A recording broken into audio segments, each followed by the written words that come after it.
খুবই ক্রিমিনাল ভদ্রলোক। তৌসিফ ভাইয়ের মধ্যে এই গুণটা অনেক বেশি।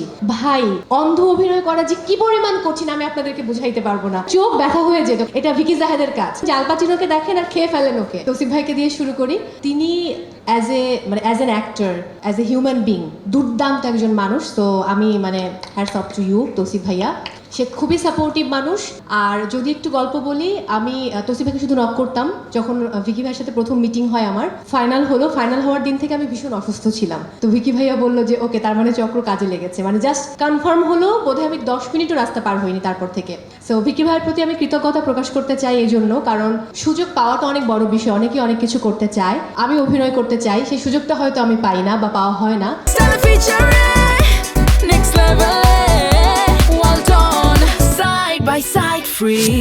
ভিকি ভাইয়া যে আমার উপর এতটুকু আস্থা রাখলেন এবং এই চ্যালেঞ্জটা তিনি নিলেন, আমাকে এরকম একটা কাস্ট করলেন তিনি, জেনি যে মেয়েটি অন্ধ।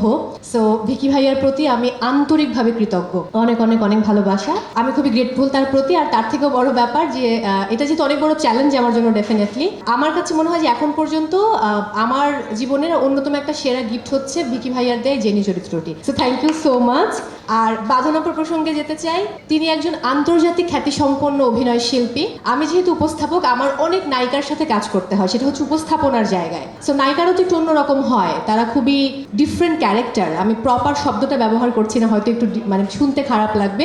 বাঁধনাপুর মধ্যে ব্যাপারটা নেই। আমরা টিমে যে 4 জন মেয়ে কাজ করেছি, আমি, আমার সবচেয়ে ক্লোজ পার্টনার মেঘলা আপু, দোয়েল আপু রয়েছেন কর্নারে। তো আমরা নিজেরা গল্প করতাম যে বাঁধনাপু এত ভালো কেন, তার মধ্যে ওই নায়িকা সুলভ যে আচরণটা, এই ব্যাপারটা তার মধ্যে নেই। তো তার জন্য অনেক অনেক ভালোবাসা। আমি এবার মেঘলা মুক্তার দিকে চলে যাব। 2018-তে যখন তিনি তেলেগু ফিল্ম করেন, তখন প্রথম তার সঙ্গে আমার দেখা, আমি তার ইন্টারভিউ করেছিলাম। তখন লাক্স ক্যাফে লাইভ হতো, সেই লাক্স ক্যাফে লাইভে।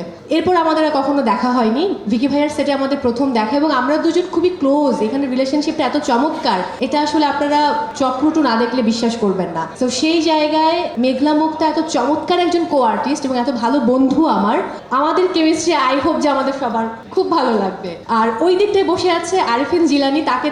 তাকে নিয়ে এখন প্রচুর লেখালেখি হচ্ছে ফেসবুকে, সামাজিক যোগাযোগ মাধ্যমে। সে একদম ফাটিয়ে দিচ্ছে। এই যে বনলতা এক্সপ্রেস আসলো, ক্যাকটাস আসলো, এই চক্রটু, তাকে দেখতে হলে সে আসলে, আমার বিশ্বাস যে সামনে তার আরো দুর্দান্ত ভবিষ্যৎ অপেক্ষা করছে। দারুণ অভিনয় করেন এবং তিনিও খুবই সাপোর্টিভ। পাশে বসে রয়েছেন দোয়েল আপু।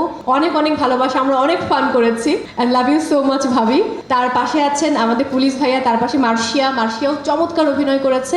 ওই দিকটাতে শাহেদ ভাই বসে আছে মুখে হাত দিয়ে। খুবই ক্রিমিনাল ভদ্রলোক, ভীষণ রকম। দেখবেন তাকে, একটা চোখ তো নেই, এখন জানি না পরিচালক পরের চোখটা তারা রাখবেন কিনা। আর বামে বসে রয়েছে সেতু ভাই। খুবই এরকম স্ট্রং ভূত আসলে আমাদের জীবনে দরকার। সবার প্রতি কৃতজ্ঞতা, বাবা মা এবং আমাদের টিম মেম্বার্স, মনির ভাইয়া থেকে শুরু করে যারা এডি ছিলেন, সবার প্রতি। তৌসিফ ভাইয়া, আমি এটা মনে প্রাণে বিশ্বাস করি, একজন বড় শিল্পী হতে হলে তাকে অনেক ডাউন টু আর্থ হতে হয়, অনেক হাম্বেল হতে হয়। তৌসিফ ভাইয়ের মধ্যে এই গুণটা অনেক বেশি। উনি একজন অভিনয় শিল্পী যতটা না বড়, তার থেকেও বড় হচ্ছে উনি খুব ভালো মনের একজন মানুষ। তো তৌসিফ ভাই, আপনি এমনই থাকুন। Thank you so much. And Vicky ভাইয়া, আই হোপ যে জেনিকে আপনার ভালো লেগেছে, আমরা কন্টিনিউ করতে পারবো। Thank you so much. খুব কঠিন ক্যারেক্টার। ভিকি ভাইয়া শুধু আমাকে বলতো যে সেন্ট অফ এ উম্যানের যে গ্রেট আল পাচিনো আছে, আপনি আল পাচিনোকে গিলে খেয়ে ফেলুন, তাহলে আপনি অ্যাক্টিং করতে পারবেন। ভাই, অন্ধ অভিনয় করা যে কি পরিমাণ কঠিন আমি আপনাদেরকে বুঝাইতে পারবো না। তো আপনারা দেখেন, চোখ ব্যথা হয়ে যেত, কারণ এটা নর্মাল অন্ধ না যে আমি এরকম করে অন্ধের অভিনয় করবো। এটা ভিকি জাহেদের কাজ। তো তিনি শুধু বলতেন যে আল পাচিনোকে দেখেন আর খেয়ে ফেলেন ওকে। তারপর আমি ভিডিও বানিয়ে ভিকি ভাইকে পাঠাতাম, তৌসিফ ভাইকে পাঠাতাম। ওনারা দেখে বলতেন যে সেকেন্ড ওয়ান বেটার, এটা কন্টিনিউ করো। ওকে, থার্ড ওয়ান বেটার, এটা কন্টিনিউ করো।